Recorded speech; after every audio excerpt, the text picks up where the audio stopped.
Très bien. Nous allons passer aux tables rondes.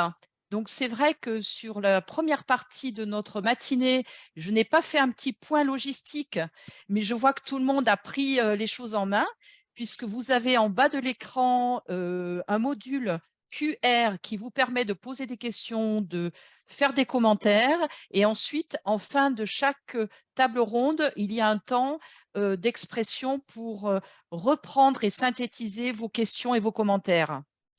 Vous pouvez aussi, par le biais de l'emoji, faire des réactions, puisque vous ne pouvez pas prendre la parole à l'oral, mais vous pouvez faire des petites réactions comme des petits cœurs, des applaudissements. Et Monsieur Janvier a eu beaucoup, beaucoup d'applaudissements et beaucoup de petits cœurs. Si certaines questions n'ont pas été traitées, vous pourrez les poser via la boîte contact au CICEAPSI. Les coordonnées apparaîtront dans la partie discussion. Et là, on donnera ces informations aux différents intervenants. Et lors des présentations des ressources via les liens apparaissent aussi sur le fil de discussion. Il y a eu le blog de Monsieur Janvier, il y a eu aussi la présentation de toute la journée. Et voilà, nous allons passer la parole donc à Lydie Gibet du CREA Île-de-France, directrice du CREA Île-de-France, et Maha Lebiad, chargée de mission santé mentale au CEAPSI, qui vont être les discutants et vont accueillir leurs intervenants. À vous deux. Bonjour, Oui. bonjour à tous. Merci Carmen. Écoutez, bienvenue sur cette première table ronde que j'ai la joie aujourd'hui de co-animer avec Maha Lebiad du CEAPSI. Lors de cette table ronde, nous allons partir à la découverte d'initiatives, d'illustrations et également de ressources qui permettent de surmonter certains obstacles, certaines difficultés que peuvent rencontrer les personnes vivant un trouble psychique de santé mentale et les professionnels qui les accompagnent, et également les familles. Donc, grâce aux permanences d'information et d'orientation du CEAPSI qui se tiennent régulièrement, les personnes présentant un trouble de santé mentale, mais également les professionnels, ont pu faire remonter des nouvelles préoccupations, des besoins qui ne sont pas forcément couverts dans toutes les réponses qui leur sont apportées.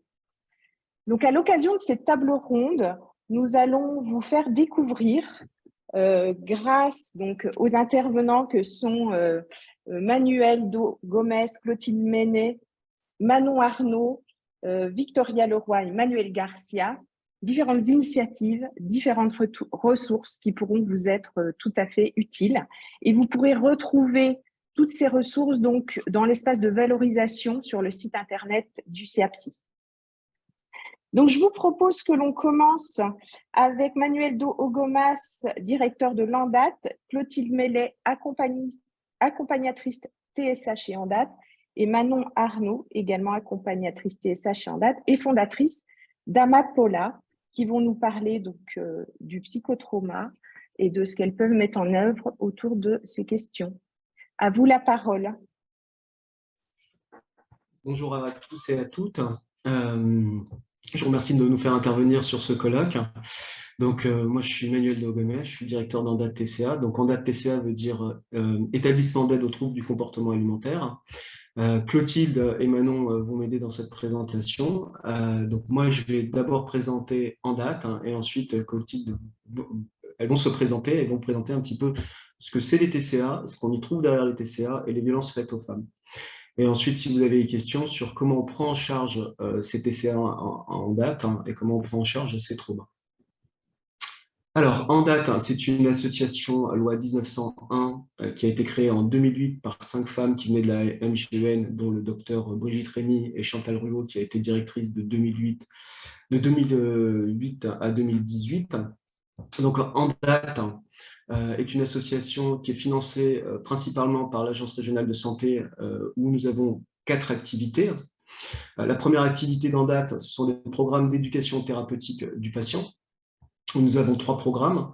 Nous avons un programme obésité, nous avons un programme diabète et nous avons un programme anorexie-boulimie.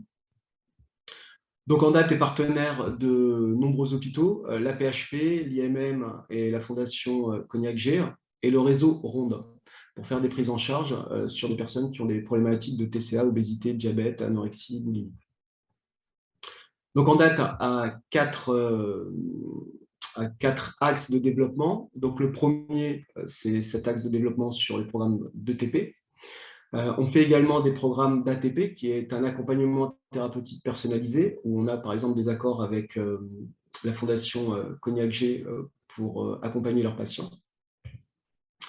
On a également un département formation, où on fait des formations à destination des professionnels dans les hôpitaux, mais également pour des associations.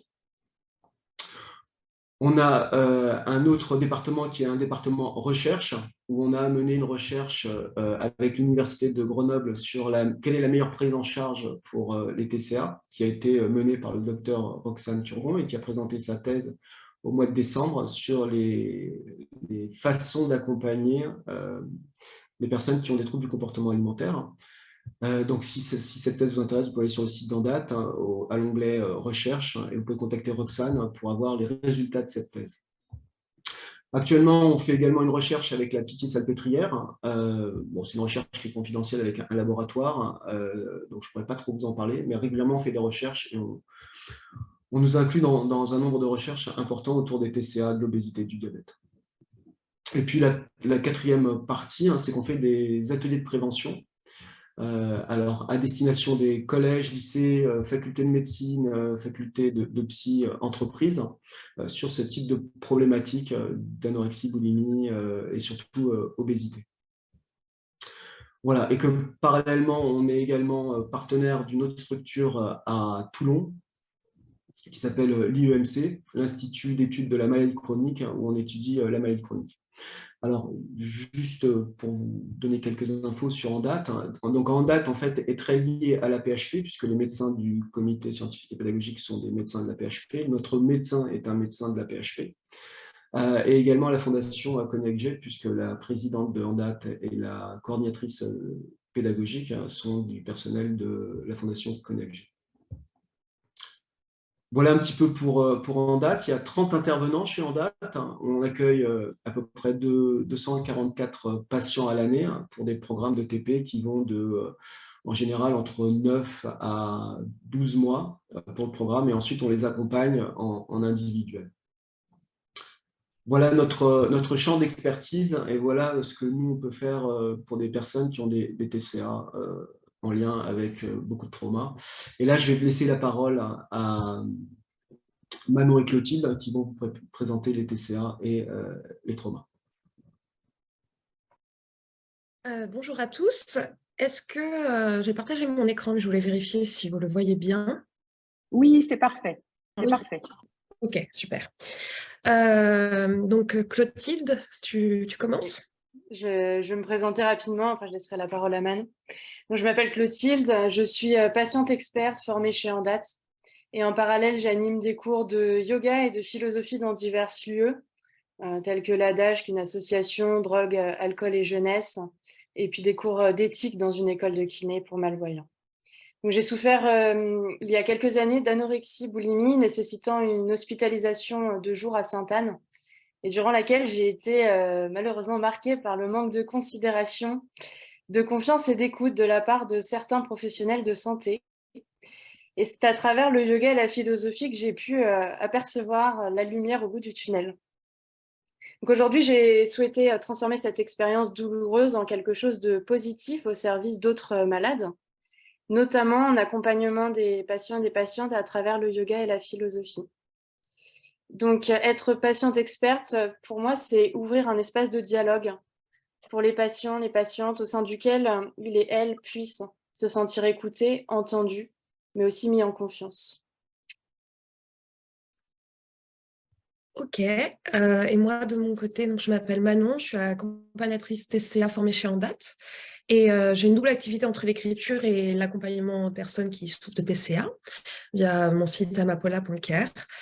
Et si on est ici aujourd'hui, c'est que j'ai aussi un regard de patiente experte, où de mon côté, j'ai souffert de boulimie vomitive pendant 6 ans.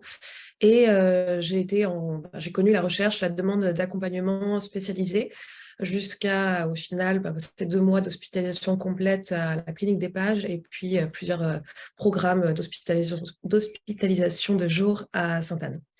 Donc, c'est pourquoi aujourd'hui, j'ai envie de développer le projet Amapola.care, où mon but ultime, c'est vraiment de créer un réseau d'experts spécialisés sur les TCA pour que toute personne qui soit en souffrance puisse être accompagnée en ligne n'importe où elle soit en France. Alors, du coup, on va pouvoir vous présenter un petit peu quels sont les troubles du comportement alimentaire. Je vais reprendre la parole. Quand on parle de TCA, on parle donc de troubles du comportement alimentaire. En France, c'est 7 millions de personnes qui connaîtront un TCA au cours de leur vie, dont 8,4% de femmes et 2,2% d'hommes.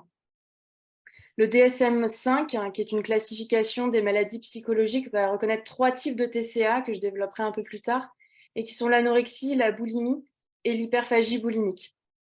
Néanmoins, c'est une classification qui est restrictive, puisqu'il existe d'autres troubles connus, et notamment l'orthorexie, par exemple, qui est l'obsession pour une alimentation saine. L'anorexie va se caractériser par une perte d'appétit et une alimentation insuffisante par rapport aux besoins physiologiques, mais aussi par des perturbations de l'image du corps, liées généralement à une faible estime de soi, qu'on appelle dysmorphie, une dysmorphophobie. C'est le fait, par exemple, de se percevoir plus grosse que la réalité. Il y a 600 000 personnes en France qui souffrent d'anorexie et dans 80% des cas, ce sont les femmes qui sont atteintes.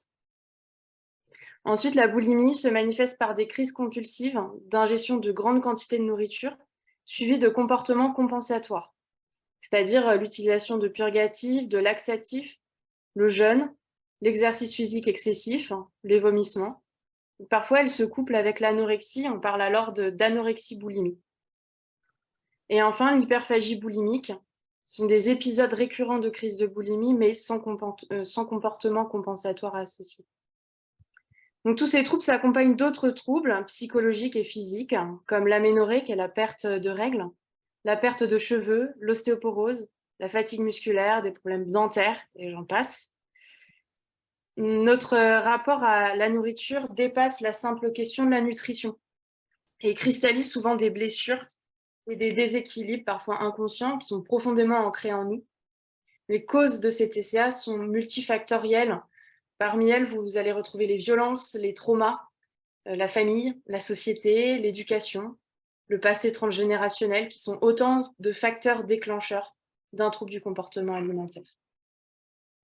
Je vais repasser la parole à Manon qui va développer sur les différents types de violences. Oui, alors donc je vais vous faire part des différents types de violences parce qu'on peut avoir certaines violences souvent en tête, mais pas l'ensemble de ce que ça peut représenter et l'impact que ça va avoir. Donc, dans les violences, on va retrouver les violences verbales, on comprend assez bien ce que c'est, ça va être des hurlements, des cris, des injures. Mais on va aussi avoir les violences psychologiques qui sont très développées. Comme vous pouvez voir, un enfant sur 3 dans le monde est victime de violences psychologiques, où là, on va parler plutôt de contraintes, de chantage, de manipulation, mais aussi tout ce qui va être dévalorisation, dénigrement, harcèlement, etc. Après, on a les violences physiques, c'est tout ce qui concerne coups, contre ou avec des objets, blessures, aussi atteinte à l'intégrité corporelle, par exemple cracher au visage de quelqu'un. On a les violences sexuelles, donc là on va parler d'agression sexuelle, de viol, d'inceste, d'harcèlement sexuel, d'exploitation sexuelle et aussi de mutilation sexuelle et notamment du mariage forcé. Si vous entendez mon chat, excusez-moi, il est très jaloux quand je parle aux autres gens. Ensuite, il y a les violences conjugales. Donc, la violence conjugale, c'est la violence qui est exercée par un conjoint sur l'autre. Ça peut englober, du coup, tout ce qui va être aussi violence verbale, psychologique, physique. On a les violences économiques, les privations et les contraintes. Là, c'est vraiment qu'on va priver quelqu'un de ses ressources, priver de son autonomie. Ça peut être en confisquant son revenu ou confisquant son véhicule. Et enfin, on va avoir donc tout ce qui est de violence éducative. Il y a les violences éducatives ordinaires et les violences éducatives scolaires. Les ordinaires, ça va être ce qu'on va voir à la maison, ça peut être des punitions corporelles, des châtiments, des menaces aussi de retrait d'amour, des menaces d'abandon, l'humiliation, la moquerie, la privation de nourriture ou le forçage alimentaire. C'est vraiment tout ce qu'on va rencontrer dans le cadre de l'éducation. Et les violences éducatives scolaires, ben, ça va être un peu la même chose, mais dans le milieu scolaire. Et enfin, on a évidemment tout ce qui va être violence de guerre, violence d'attentats, génocide, terrorisme, qui sont évidemment très violents. Donc, on va pouvoir continuer sur la violence faite aux femmes avec Clotilde. Oui, merci. Donc, si toutes ces violences sont multiples, en tout cas quand je parle des violences faites aux femmes, elles relèvent toutes d'un même système d'oppression qui a été mis au jour par les féministes et qui est le patriarcat. Ces violences induisent un rapport de domination. Dans le cas des violences faites aux femmes, elle s'exprimera par exemple au sein du couple, entre le conjoint et la conjointe, au travail, entre l'employeur et l'employé. Ça peut aussi être chez le médecin, entre le gynécologue et la patiente. Toutes les femmes sont évidemment concernées par ces violences. Néanmoins, certaines femmes sont plus susceptibles de les subir. Et parmi elles, les femmes enceintes. Les violences augmentent durant la grossesse, car celles-ci catalysent et déclenchent une violence qui était latente dans un couple. Il faut savoir que c'est une femme sur 3 enceinte dans le monde qui est victime de violences physiques et ou sexuelles selon l'INSERM. Les femmes handicapées également sont plus sujettes à ces violences. 4 femmes sur 5 en situation de handicap subissent des violences ou des maltraitances de tout type. Et enfin, les enfants, donc les garçons comme les petites filles, mais plus quand même les petites filles. L'âge est un facteur de vulnérabilité. Toutes les études montrent que près de 50% des violences sexuelles sont commises sur des filles de moins de 16 ans. Donc les chiffres sont assez accablants. Les femmes et les filles sont chaque année 203 000 à subir un viol ou une tentative de viol. Et sur 13 millions de personnes qui souffrent en France de telles violences, plus de 30% présentent des troubles du comportement alimentaire. Donc, ces violences sont traumatisantes sur le plan physique, psychologique, neurologique. Et elles sont à l'origine de troubles psychotraumatiques graves et fréquents, ce que vous expliquera Manon par la suite. En effet, les TCA, bien souvent, vont agir comme un gilet pare-balles face à toutes ces violences extérieures. Et elles sont, selon moi, ces violences sont un enjeu de santé publique, puisqu'elles impactent en profondeur la santé des victimes. Donc, je laisse la parole à Manon pour développer sur le psychotraumatisme et les phénomènes de dissociation et d'amnésie traumatique. Super, merci Clotilde. Alors, donc, le psychotraumatisme, on va parler, comme disait Clotilde, la conséquence des violences, ça peut être un psychotraumatisme.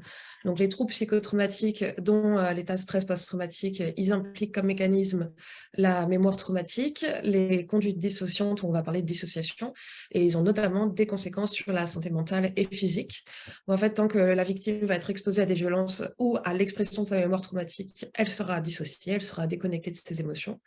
Parce que la dissociation, elle s'installe vraiment comme un système de survie qui peut s'installer de manière permanente et ça va donner l'impression à la victime d'être automate, dévitalisée, un peu comme un mort-vivant, où elle va être privée de ses émotions, de ses sensations. Donc, elle sera perdue et elle ne se reconnaît plus. La dissociation, ça peut aussi entraîner la décorporalisation avec une anesthésie physique et sensorielle, ou typiquement aussi tout ce qui va être sensation de faim, de soif, fatigue, ça peut être perturbé, et de satiété, etc.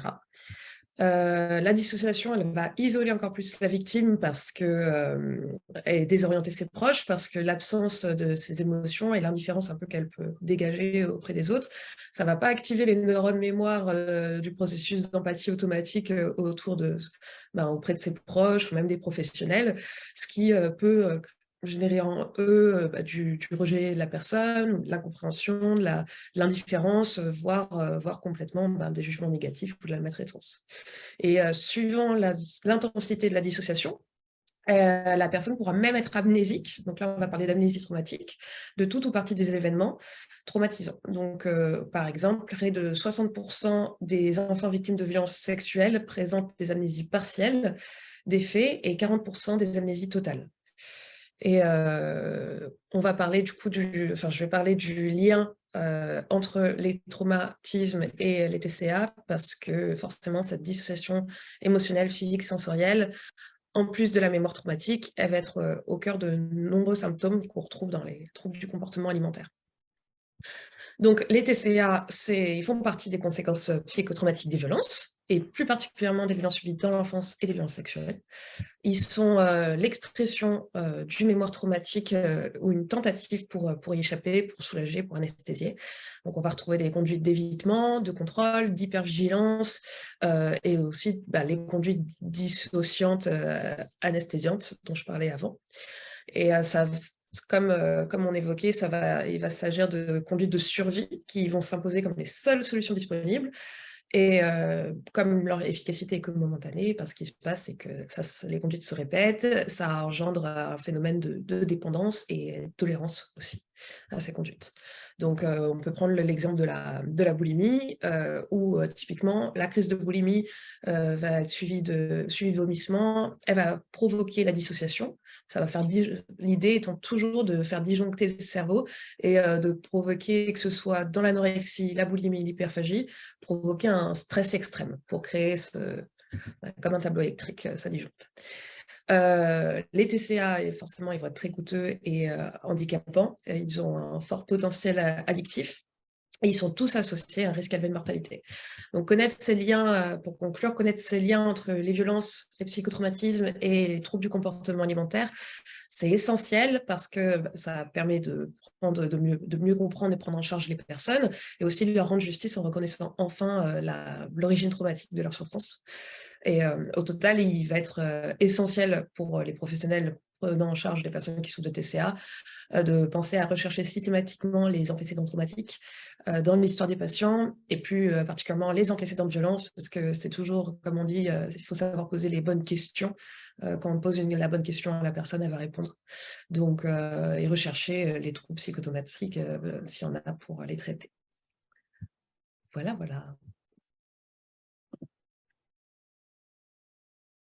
Merci beaucoup. Merci beaucoup, Manon et Clotilde, pour cette présentation. Je vous propose qu'on prenne les différents commentaires, questions à la fin de l'ensemble de la table ronde.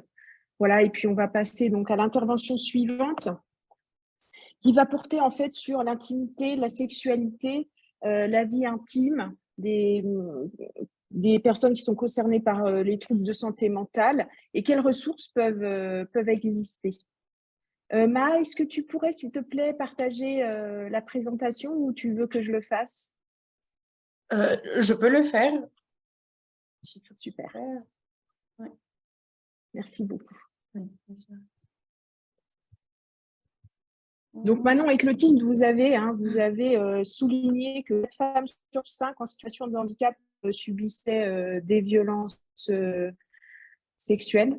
On va parler aussi de ces questions-là donc, lors de mon intervention sur la présentation du centre ressources vie affective, sexuelle et intime et soutien à la parentalité des personnes en situation de handicap, qui s'appelle Intimagir. Donc, Intimagir, c'est le nom qui a été donné à l'ensemble de tous les centres ressources, puisqu'il y a un centre ressources par région dans toute la France qui est déjà ouvert ou qui est en cours de création. Merci à Ma pour la présentation.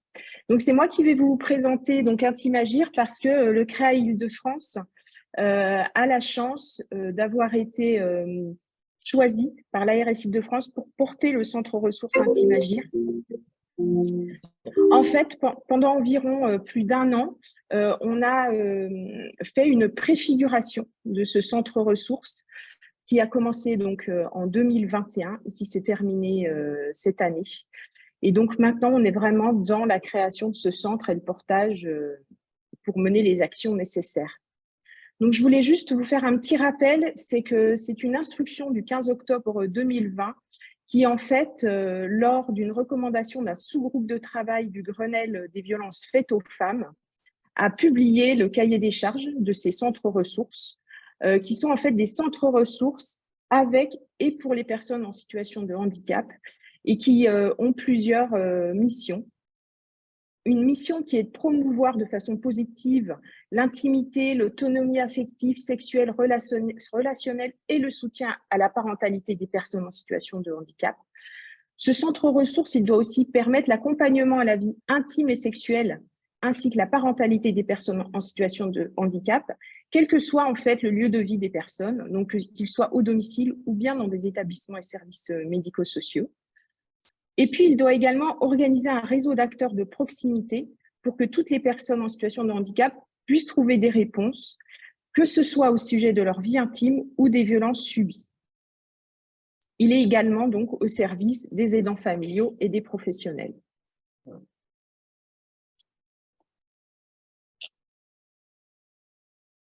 Donc, ce centre ressources, il a une gouvernance qui est en fait constituée de personnes en situation de handicap elles-mêmes, de professionnels, de personnes qui sont engagées sur les questions de santé sexuelle, de vie affective, sexuelle et intime et de parentalité. Et lors de la préfiguration, on est allé à la rencontre, donc avec l'équipe projet du CRA Île-de-France, au sein des départements, de tous des acteurs que sont les personnes en situation de handicap, les professionnels, les parents, les aidants. Et on a allé recueillir en fait les difficultés qu'ils rencontraient au quotidien, les obstacles, pour orienter le mieux possible les futures actions du centre ressources en Île-de-France. Donc, on a pu également identifier qu'il y avait de nombreuses initiatives au sein des départements, des différents départements, des ressources déjà vraiment très riches, qui sont pour certaines peu connues. Donc, on a récolté tout ça et l'idée maintenant, c'est vraiment de pouvoir les partager avec l'ensemble du réseau, avec l'ensemble des personnes qui en ont besoin.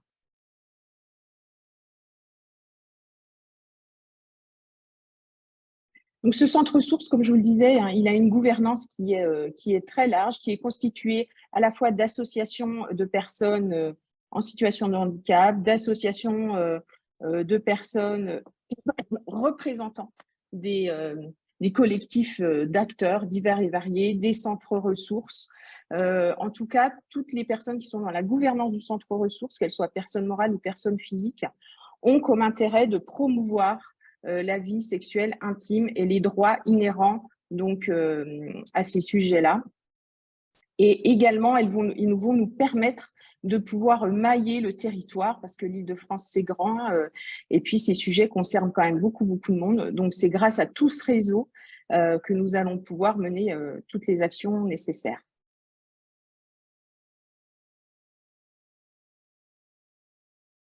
Donc, en 2023, vous allez pouvoir découvrir des actions concrètes mises en œuvre par le centre ressources.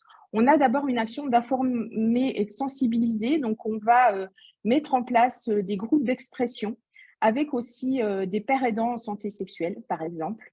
On va mettre en place des webinaires sur différents sujets. Donc, on a particulièrement identifié des sujets de préoccupation que sont par exemple le consentement, que sont par exemple, mais quelles formations pourrait-on trouver, quelles sont les formations les plus pertinentes, et puis également la thématique liée à comment travailler avec les personnes en situation de handicap, ces questions-là, quel outil, quelles ressources, quel outillage des professionnels pour faire au mieux au quotidien.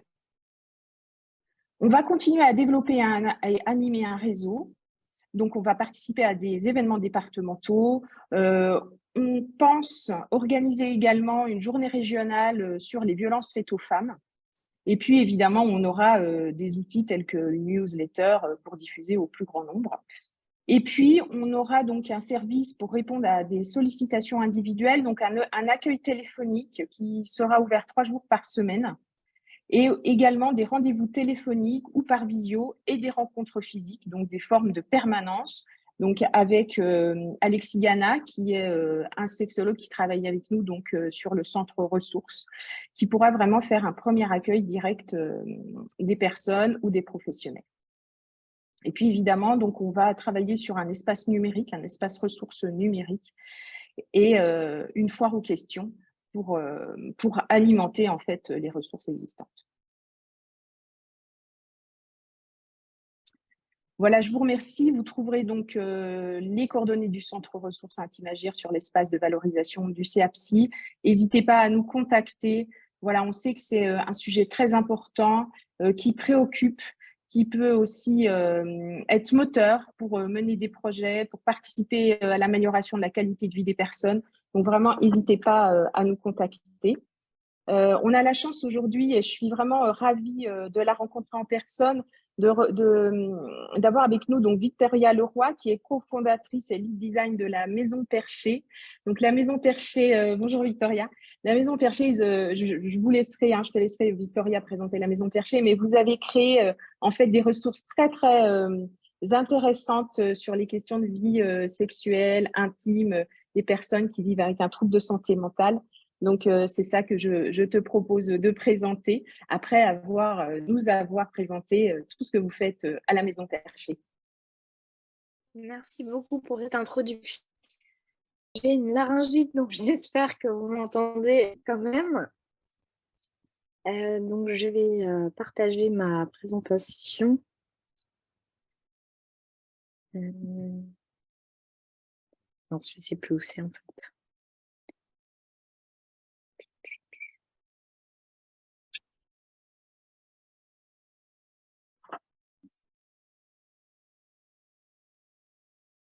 Ça m'affiche plus le... Je ne sais pas si j'ai la... Oui, il y a la petite icône partager l'écran en dessous. Ah oui, pardon. Oui. Il y a la laryngite, désolée. Ok. Merci beaucoup pour cette introduction.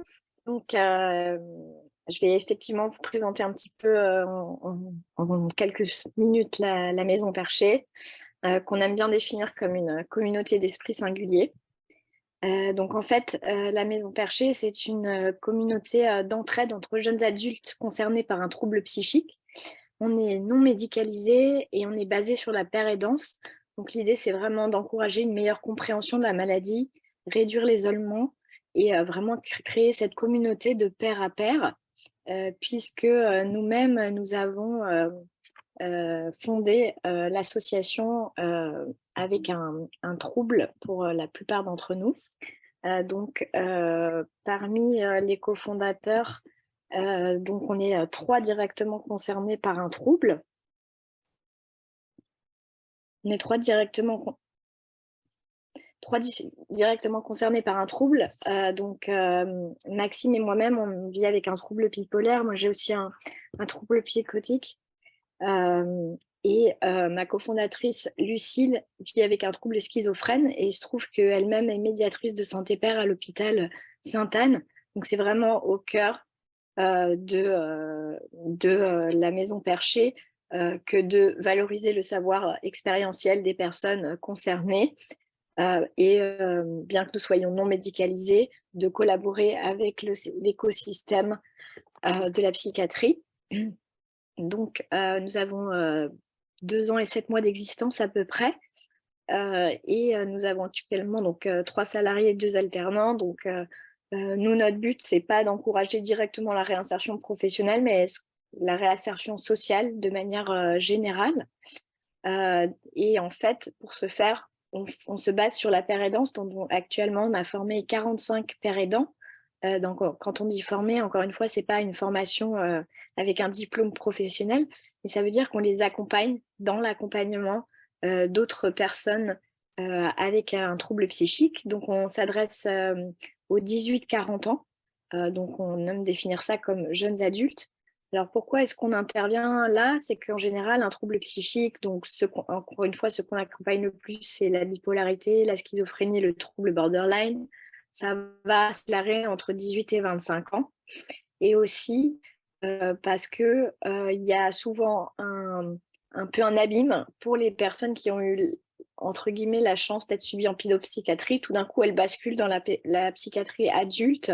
Et la psychiatrie adulte, ça veut dire aussi être hospitalisée avec des personnes d'une soixantaine d'années. Et on n'a rien contre elles, mais on n'a juste pas les mêmes problématiques, en fait. Donc nous, quand ça nous est arrivé, on s'est retrouvés un petit peu dans un vide. Donc, c'est la raison pour laquelle on a monté la Maison Perchée. C'est vraiment pour venir combler ce manque qui existe à nos yeux entre les crises et l'accompagnement à l'hôpital et en fait le retour au quotidien. Et entre 18 à 40 ans, on va évidemment rencontrer ces problématiques qui sont les études, pardon, une vie professionnelle, et aussi développer sa vie sociale et notamment souvent sa vie sexuelle et sa vie amoureuse. Ce à quoi on n'a pas trouvé de réponse la plupart du temps. En fait, c'était même pas abordé du tout la plupart du temps dans le cadre d'une hospitalisation. Hein. En général, on en reste vraiment à l'idée de si déjà on arrive à sortir du trou, j'ai envie de dire, ou descendre de sa manie, c'est déjà bien, manager ses symptômes, se lever le matin. Mais sauf que nous, on veut vraiment aussi donner de l'espoir, une vision et dire qu'on peut, en s'adaptant et en faisant certains choix, continuer à vivre et à avoir des rêves. Et donc ça, c'est vraiment la force de la communauté, puisqu'actuellement, on accompagne à peu près une centaine de personnes en ligne. Et en fait, donc on a plusieurs formats, mais on a un de nos formats phares dans notre accompagnement qui s'appelle la Canopée. Ce sont des groupes de parole par pathologie qui sont de 7 personnes, dont 2 pères aidants formés par nous. On a un chat d'échange, on organise des conférences thématiques. Donc, par exemple, on fait des conférences sur les droits des usagers, parce que souvent on ne connaît pas forcément nos droits. On en a fait sur handicap et travail, et on en a fait justement sur, encore une fois, la vie amoureuse. Donc ça, on est vraiment dans le soutien. Mais ces mêmes présentations, on les fait comme je fais un peu aujourd'hui pour remplir notre mission qui est aussi de déstigmatiser et aussi d'être dans ces partenariats avec l'écosystème pour contribuer à l'innovation en psychiatrie. Donc ça, c'est voilà, la Canopée, c'est notre principal accompagnement en ligne. Et je souligne aussi qu'on a un accompagnement qui s'appelle la boussole, qui est destiné aux proches. Donc je pourrais m'étendre un petit peu après si vous voulez sur nos formats d'accompagnement. On a aussi un format qui s'appelle le nid. Donc là, l'idée, c'est un format 1 à 1. Où on va matcher une personne avec un père aidant qui est au plus proche de ses besoins. Et donc justement, on va pouvoir aller un peu plus en profondeur. Parfois, on va rester sur je viens d'être diagnostiquée, je suis en souffrance, je voudrais parler à quelqu'un qui a aussi un trouble schizophrène. Mais parfois, on va avoir des gens qui nous demandent un nid parce qu'ils ont un questionnement. Parfois, justement, ça peut être par rapport à leur coming out psy auprès de leur amoureux, etc. Donc, la plupart des activités que je viens de vous décrire, elles se passent en ligne, puisque on s'est lancé pendant le Covid. Donc jusqu'ici, toutes nos activités se sont passées en ligne. Et il se trouve que là, on s'apprête à ouvrir un lieu dans Paris. Enfin, il est déjà prêt, mais il ouvre au public en janvier 2023. Donc voilà, je suis très contente de vous annoncer ça. Donc on fera des accompagnements similaires à ce qu'on fait en ligne. On n'arrête pas du tout notre activité en ligne.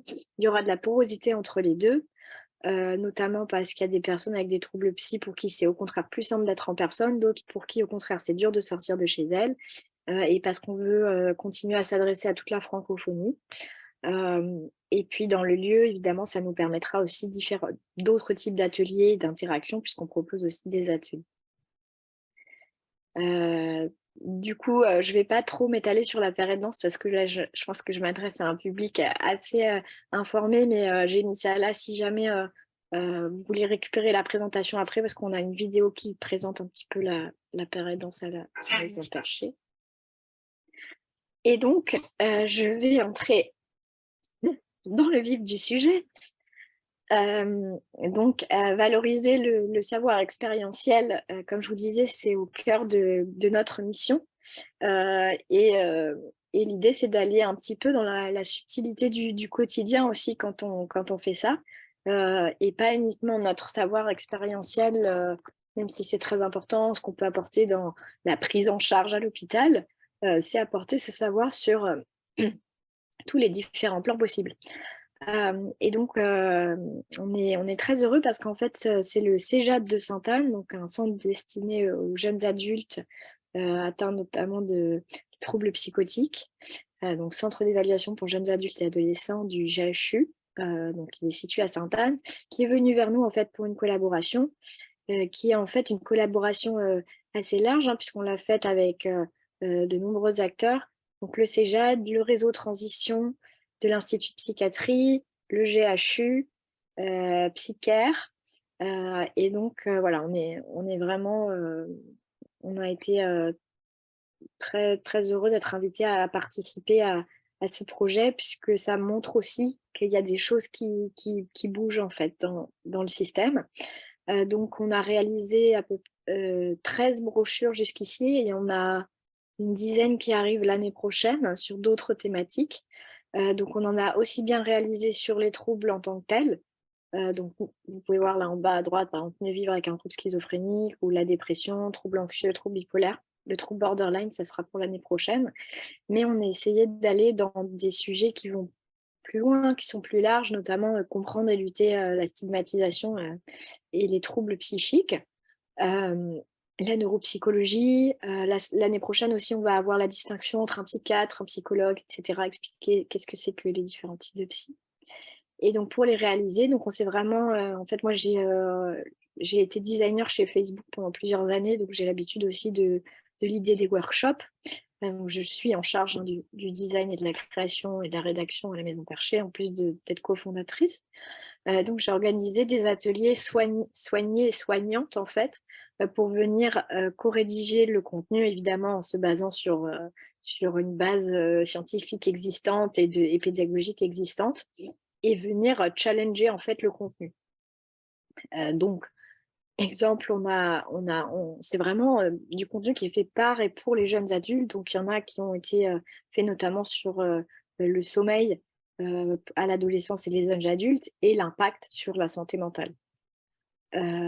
Et donc, notamment, un des gros champs de bataille de travail, ça a été mieux comprendre la sexualité à l'adolescence et chez le jeune adulte. Oh là là, chez le jeune adulte. Et je pense que c'était important qu'on passe pas mal de temps sur cette brochure, puisque ça répond en fait à un manque de contenu spécifiquement adapté pour les personnes avec des troubles psychiques. Donc, quand on se rend sur les forums, en fait, on voit qu'il y a une demande en fait autour de des liens entre santé mentale. Alors là, c'est un exemple où la personne demande aussi le lien entre santé mentale et agression sexuelle. Ce qui est le genre de choses qui existe. Et nous, l'idée, c'était au contraire évidemment, il y a une partie sur ce sujet et de l'accès, mais aussi, au contraire, une vie sexuelle épanouie et une vie intime épanouie avec un trouble psychique. Donc, actuellement, il y a il y a réellement un vide, en fait, dans ce secteur. Déjà, moi-même, je peux témoigner quand j'ai été suivie à Sainte-Anne pendant 6 ans. C'était un sujet qu'on évoquait très peu. Là, je vous ai pris par exemple le guide de santé mentale Psycom 2021, qui est excellent sur plein de plans, mais sur 319 pages, j'ai trouvé la mention sexualité 4 fois, uniquement dans les annexes, en fait, dans d'autres réseaux qui peuvent aider. À droite, je vous ai mis les guides qui, en tout cas pour moi, étaient à disposition dans la plupart des hôpitaux où j'étais. Et en général, ça se résume à l'interruption volontaire de grossesse. Donc, pour la vision de l'intimité, c'est quand même... oui, c'est très important d'être informé, mais bon, c'est un peu réducteur et pas très joyeux. Et puis, j'ai mis un exemple un petit peu plus avancé, qui est le planning familial, qui font souvent quand même des brochures vraiment pas mal sur le consentement, etc. Mais du coup, on ne va pas faire de lien avec la vie intime spécifique au handicap d'un trouble psy. Et d'ailleurs, elles ne le font pas non plus pour des handicaps moteurs. Et en fait, ça existe plus. Au final, finalement, sur les handicaps moteurs, on est plus avancé sur détabouiser le lien entre un trouble moteur et ce que ça veut dire dans la vie intime et la sexualité, que dans les troubles psychiques, parce que ce sont des troubles invisibles en fait. Donc c'est un petit peu plus compliqué. Donc on a fait un contenu vraiment adapté, et donc c'était intéressant parce qu'à la base, quand on a commencé à travailler là-dessus avec le CEJAD de Sainte-Anne, En vrai, la brochure, elle ressemblait à celle que vous voyez là en bas à droite, hein. Enfin, c'était beaucoup, je crois qu'il n'y avait même pas le consentement, et c'était plus se protéger des IST, l'interruption volontaire de grossesse. Enfin voilà, il y avait très peu de choses spécifiques. Donc on est venu déjà amener des choses telles que le consentement et voilà, des choses plus larges comme peut le faire le planning familial. Mais ensuite, moi, j'ai vraiment insisté pour aller parler en fait de, donc là, je vous parle vraiment de la brochure sexualité, c'était pas vraiment non plus la vie amoureuse, etc. Donc, notamment, par exemple, les traitements psychotropes qui peuvent induire des troubles sexuels, le lien entre troubles de l'humeur et de la sexualité. Donc, oui, on a souvent ce logo sur les médicaments plus grossesse, mais en fait, on est venu aller vraiment expliquer ce que ça voulait dire, qu'est-ce que ça allait induire. Mais par exemple, bon, on a ce logo partout qui vient d'un très triste épisode qui s'est passé avec la dépakine. Mais on a l'habitude un petit peu de voir ça sur les médicaments. Et moi, j'ai une anecdote qui est que justement, prenant ces médicaments et prenant la pilule, je me disais que je pouvais difficilement être plus couverte contre une grossesse ou une grossesse qui marche. Et un jour, je suis rentrée dans le cabinet enfin, le bureau de ma psychiatre qui était totalement paniquée. Et ça faisait plus de 6 mois que je prenais un nouveau traitement et qui me dit: «Oui, j'ai oublié de vous demander si vous êtes sous pilule». Alors je lui dis: «Oui, je suis sous pilule», donc je me dis: «C'est bon, ça va pas être rassurée». Et là, c'était pire, elle a fait ses pieds de long, elle m'a dit: «Bon, bah, il faut aller acheter un test de grossesse tout de suite». J'ai fait diminuer l'effet de ma pilule. Donc, bah, très mauvais sentiment de rentrer chez soi en urgence avec un test de grossesse et en se disant que si je suis enceinte, ça peut faire plus de 6 mois parce que j'avais un compagnon régulier à l'époque. Enfin, plus de 6 mois, ça fait dépasser enfin, on arrive dans de l'avortement thérapeutique puisque je savais que je serais enceinte d'un fœtus non viable. Donc voilà, le genre même d'erreur médicale qui peut arriver, mais aussi parce que il y a ce manque d'information. Et en général, quand on prend la pilule, on se sent plus protégé que l'inverse. Donc voilà, on va aller informer notamment sur ce genre de choses. On va informer sur l'impact sur la vie intime et émotionnelle des troubles de l'humeur, donc on y a quand même touché, notamment les épisodes dépressifs ou psychotiques, ça peut entraîner plutôt des baisses de libido et d'autres troubles mécaniques. Mais moi, quand j'étais en phase maniaque, je me suis plutôt mis en danger parce que j'avais une hypersexualité. Tout ça, c'est des choses dont on parle très peu finalement dans la prévention sur les troubles psy. Et puis aussi pour expliquer au sein d'un couple, notamment moi, j'ai été en couple avec une personne qui était bipolaire. Et en fait, avec le temps qui est passé, à l'époque, on ne savait pas en fait qu'on était malade. Et sa relation à la sexualité a drastiquement changé. Je me suis rendue compte que c'était quelqu'un qui n'avait pas du tout de libido et enfin, pendant longtemps, je n'ai pas compris. En fait, c'est que quand je l'ai rencontré, il était en phase hypomane. Et donc, on n'avait pas du tout la même, il n'avait pas du tout la même libido à ce moment-là. Donc, c'est des choses que j'ai compris beaucoup plus tard. Donc, je voulais aussi faire une petite sensibilisation au manque d'études scientifiques en fait, sur les effets des traitements pour les personnes de sexe féminin, dont j'ai beaucoup souffert parce que moi, j'ai été pendant 5 ans avec une personne dont j'étais très amoureuse.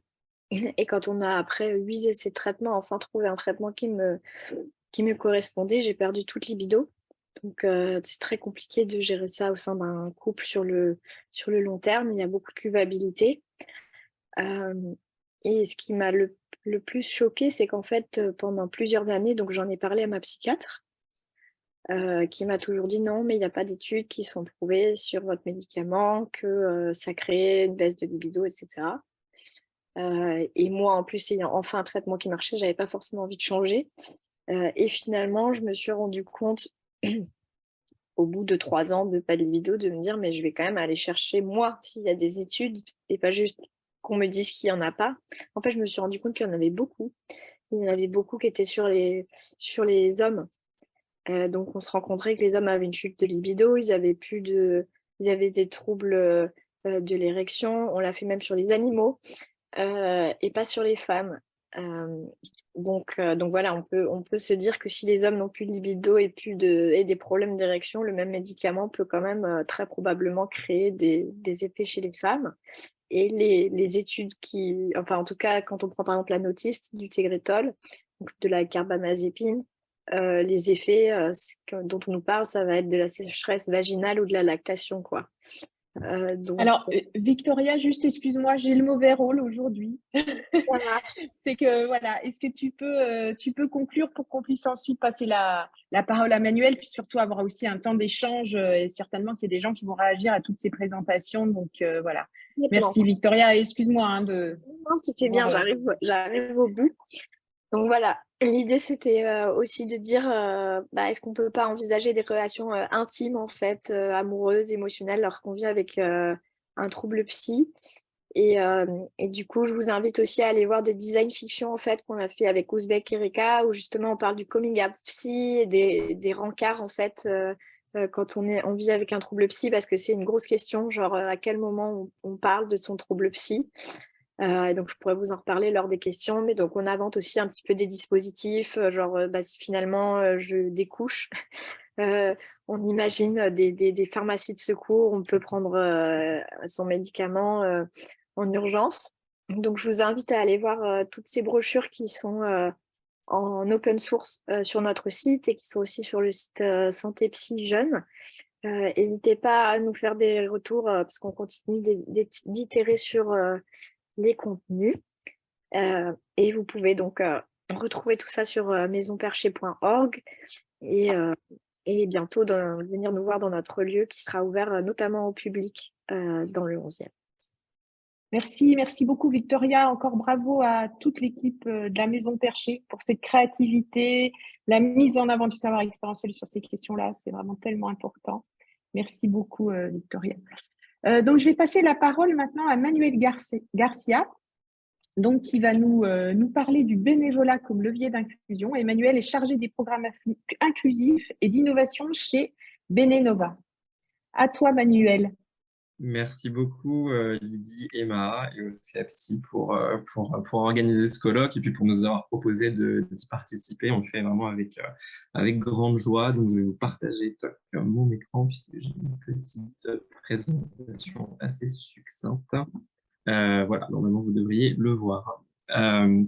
Du coup, je m'appelle Manuel Garcia et je suis effectivement chargé des programmes de bénévolat inclusif pour l'association Benenova, plus spécifiquement pour l'association Benenova Paris, puisque Benenova en est une association qui a été créée en 2013 et qui compte aujourd'hui 4 antennes en France, une antenne à Paris, une autre à Nantes, une troisième à Lille et une quatrième à Rennes. Des antennes qui sont autonomes puisqu'on a à cœur d'être au plus près des besoins des territoires et des citoyens de ces différents territoires. Donc, Benenova, quelle est notre mission ? Notre mission, notre objectif, il est de faciliter l'engagement citoyen du plus grand nombre. Et du coup, très concrètement, notre mission, elle est de mettre en relation des citoyens avec ou sans difficulté, qui sont désireux d'agir, et donc de mettre en relation ces citoyens avec des associations qui œuvrent à l'échelle locale pour répondre à des enjeux sociaux et environnementaux. Et du coup, on met en relation ces citoyens et ces associations à l'aide d'un outil en ligne qui est en fait un calendrier de mission auquel vous pouvez accéder très facilement en tapant benenova.fr dans votre barre de recherche sur Internet. Et donc, on propose à Paris environ 600 missions uniques par mois. Ce qu'il faut savoir, c'est que ces missions de bénévolat qu'on propose, elles ont plusieurs spécificités. Ce sont des missions, dans un premier temps, qui sont courtes, c'est-à-dire que toutes les missions qu'on propose, elles durent entre 2 et 5 heures tout au plus. Ce sont des missions collectives, c'est-à-dire qu'on est toujours au sein d'un groupe de bénévoles, puisqu'on est convaincu que le faire ensemble, c'est ce qui permet de créer le vivre ensemble.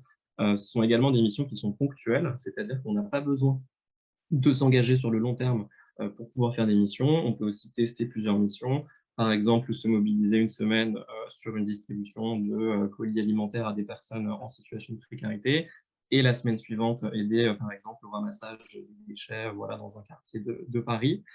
Et pour finir, ce sont les missions qu'on propose qui ne demandent en fait aucune compétence professionnelle particulière, puisque notre objectif, comme je vous l'ai dit, c'est vraiment de faciliter l'engagement citoyen du plus grand nombre et donc ne pas nécessiter de compétences différentes, particulières. Pardon. Donc, vous l'aurez compris, chez Benenova, on est des professionnels de l'engagement citoyen et de la mobilisation citoyenne. On n'est pas des professionnels du handicap. Pour autant, on souhaite contribuer à la construction d'une société qui serait plus inclusive, participative, solidaire, qui serait constituée de citoyens conscients de leur pouvoir d'agir et puis surtout qui disposerait des moyens pour mettre en œuvre ce pouvoir d'agir. Très concrètement, ça veut dire quoi? Ça veut dire qu'on a aussi pour mission de rendre possible la mobilisation de publics qui sont désireux de s'engager, de faire du bénévolat, mais qui en sont éloignés pour des empêchements, comme le disait Roland Janvier un petit peu plus tôt, ou en raison de contraintes de vie ou de contraintes de santé. Donc, très peu de temps après la création de l'association Benenova, on s'est rendu compte qu'il y avait une envie et des besoins en fait, qui étaient exprimés par différents publics, et notamment des personnes en situation de handicap, pour faire du bénévolat.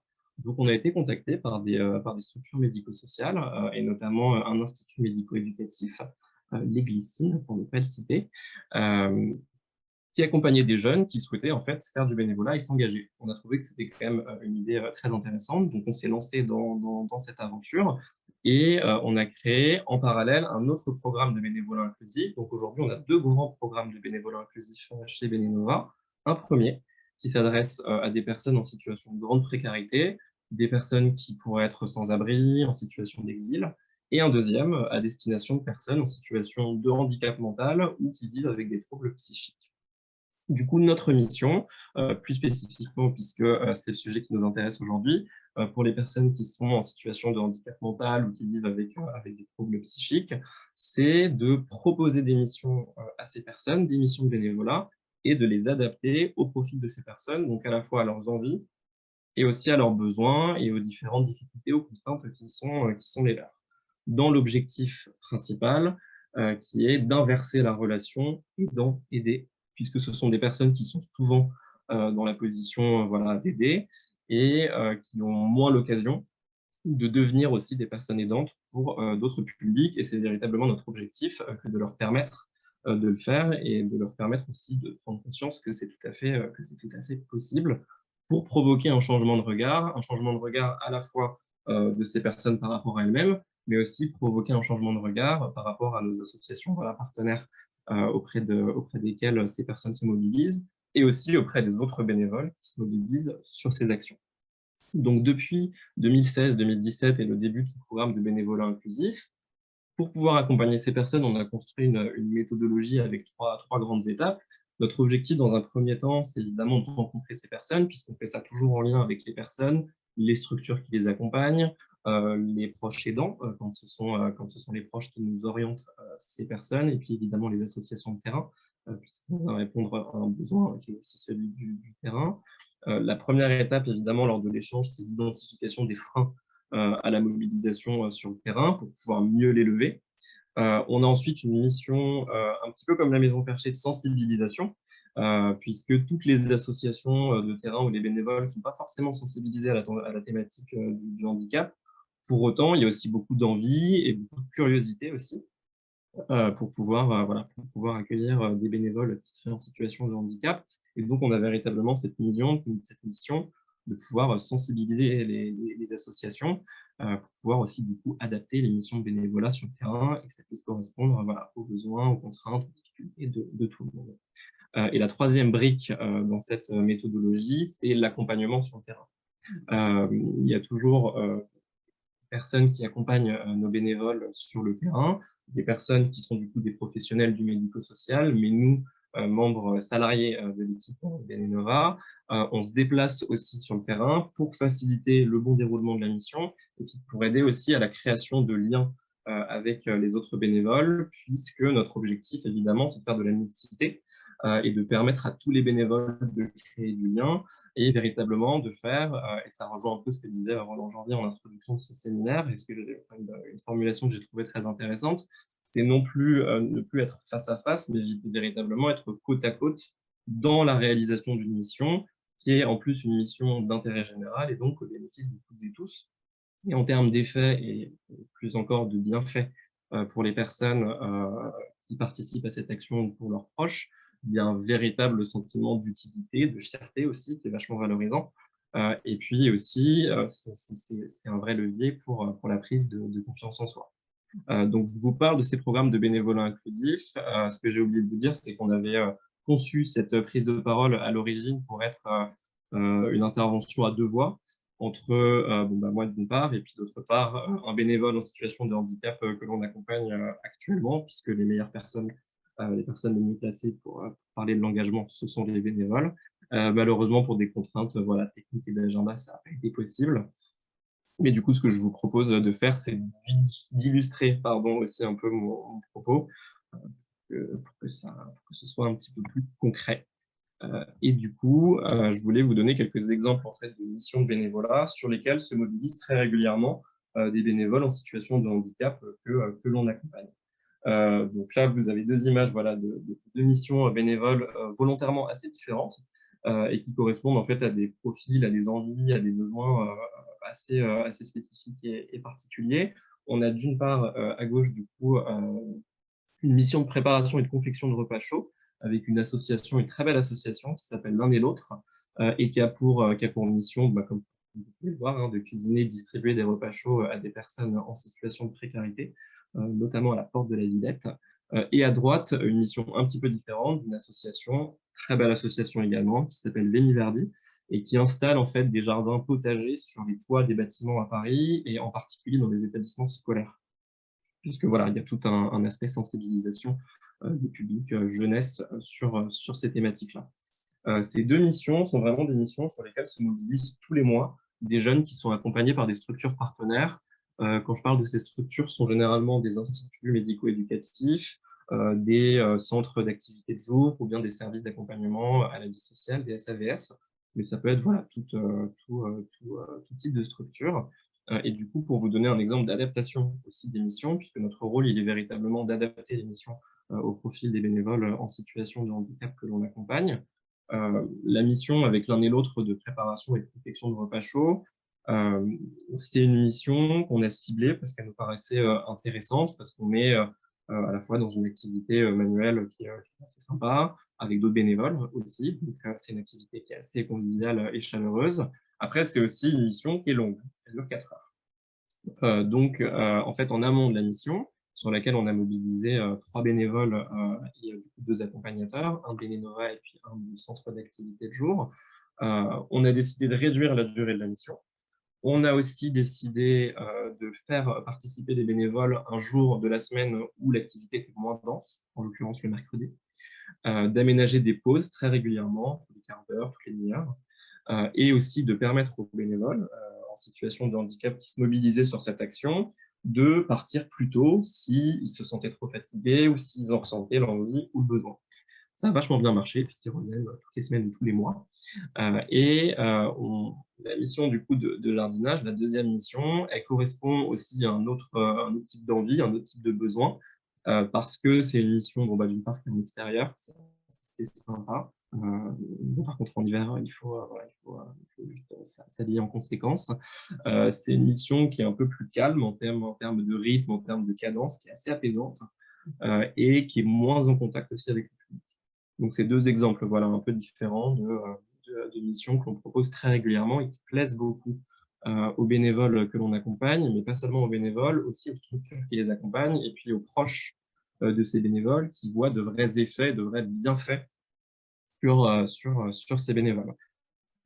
Et alors, du coup, pour vous parler des effets et des bienfaits du bénévolat, ce que je vous propose de faire plutôt que de faire une liste à l'après-vert qui serait d'ailleurs pas exhaustive sûrement des bienfaits du bénévolat pour les personnes qui sont en situation de handicap, c'est de vous situer le témoignage d'un jeune que l'on a accompagné il y a quelques années qui s'appelle Cediro, qui a une vingtaine d'années, qui est porteur d'un trouble du spectre autistique et qui nous a été orienté en fait par sa psychologue qui avait pour objectif de tester un peu son autonomie, de voir à quel point il pouvait ou non être autonome dans la réalisation de certaines missions, notamment des missions un peu de travail.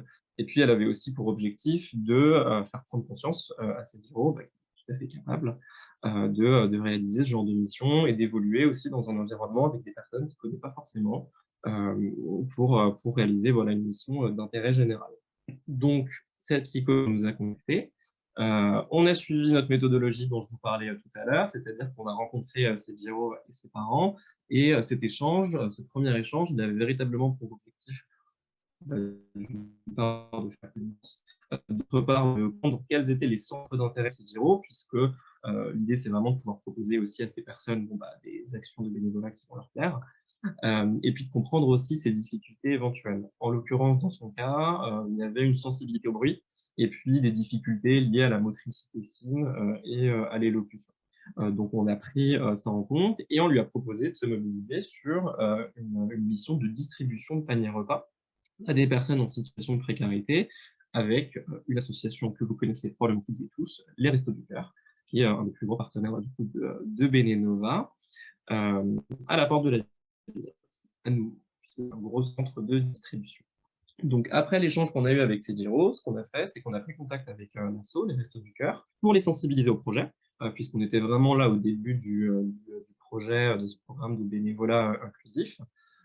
Et on leur a demandé également d'adapter du coup la mission au profil et aux différentes difficultés qui étaient celles de Sejiro. Ce qu'ils ont fait évidemment de bon cœur, puisque les associations ne sont pas toutes sensibilisées à cette thématique.